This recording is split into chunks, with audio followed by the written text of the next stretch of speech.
Toni Scott captures the African and European culture traditions through her award-winning artwork. A versatile artist, Scott works in a variety of mediums including sculpture, painting, photography, and was a grand prize winner of American Photo Magazine annual competition. Scott has been commissioned to create artworks for well-known celebrities, public agencies, the Los Angeles Department of Water and Power, and the African American Museum in Los Angeles. Many of her lifelike sculptures are cast in fiberglass or bronze. She also carves alabaster, jade, marble, soapstone, and Douglas fir wood, from which she carves African totem poles which stand 9 feet tall. Arsenio Hall, Mike Ferris, and Tisha Campbell are among the many who have collected her distinct artwork.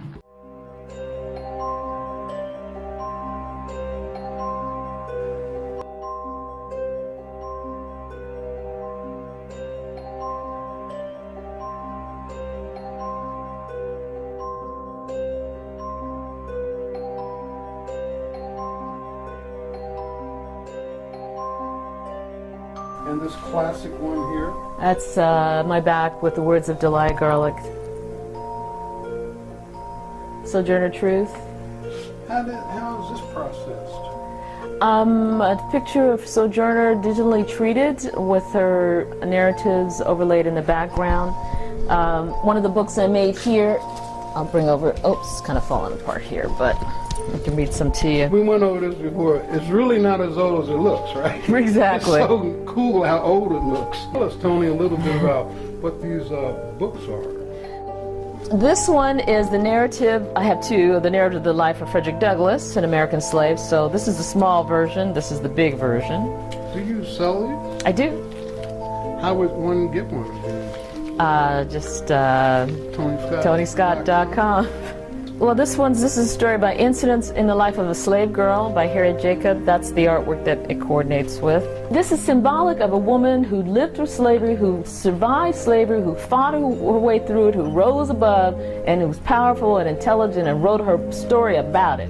And so this is a success story, a woman who was a warrior of courage and of power. So Sojourner Truth, Ain't I a Woman? That's one of the speeches she's famous for. Here she is here. So this is, you know, to sort of give us a feel. So leave that one up. So this is one of the flyers. Wait. I remember when at the California African American Museum you passed these out, and I was watching the young ones reading it. They were like really like, wow. I know a lot of people think this is the actual paperwork too, and it's like, come on now, you couldn't even breathe on this if this were originals. It'd be somewhere locked up in vault. But it was like something of value they were holding. It is something of value that they were holding, because these are the stories and words of people like Sojourner Truth, people that were forerunners and trailblazers and, you know, risked their lives for us. So this is an announcement about her lecture. This is her slave papers. Her real name was Isabella, so she was sold for $100. Wasn't that a lot? Yes. Oh. Still a good amount of money here.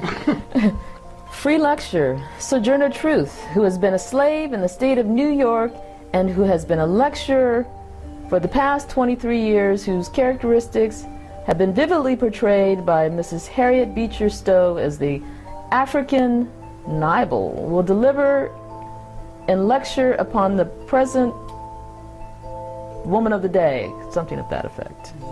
But here she is. I got to read this to you really quick then, see if I can read it. So Sojourner Truth. Ain't I a Woman, 1851. Sojourner Truth, 1797 to 1883. Ain't I a Woman, delivered in 1851 at the Women's Convention in Akron, Ohio. Well, children, well, there is so much racket, there must be something out there. I think that twixt the Negroes of the South and the women at the North all talking about rights, the white man will be in a fix pretty soon. But what's all this here y'all talking about?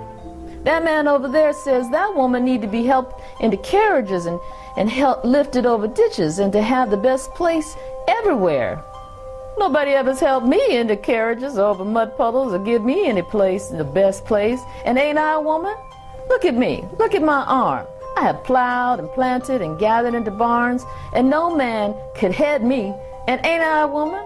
I could work as much and eat as much as a man when I get it, and bear the lash as well. And ain't I a woman?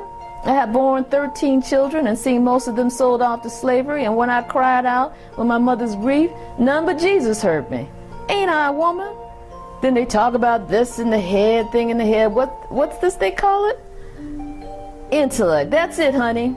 What's that got to do with women's rights and Negroes' rights? If my cup won't hold but a pint and yours hold a quart, wouldn't you be mean not to let me have a little half full?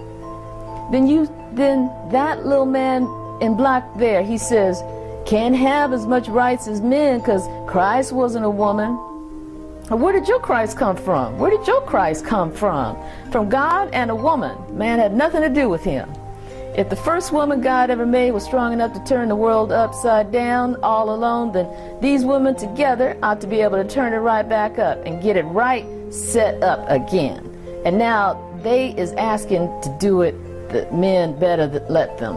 Obliged to you for hearing me, and now old Sojourner ain't got nothing more to say. But she does say a few more words back here.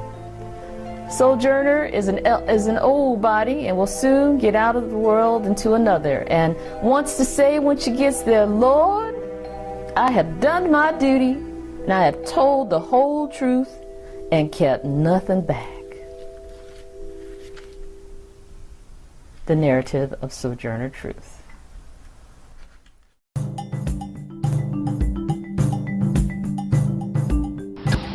The one and only Toni Scott. Blaze out.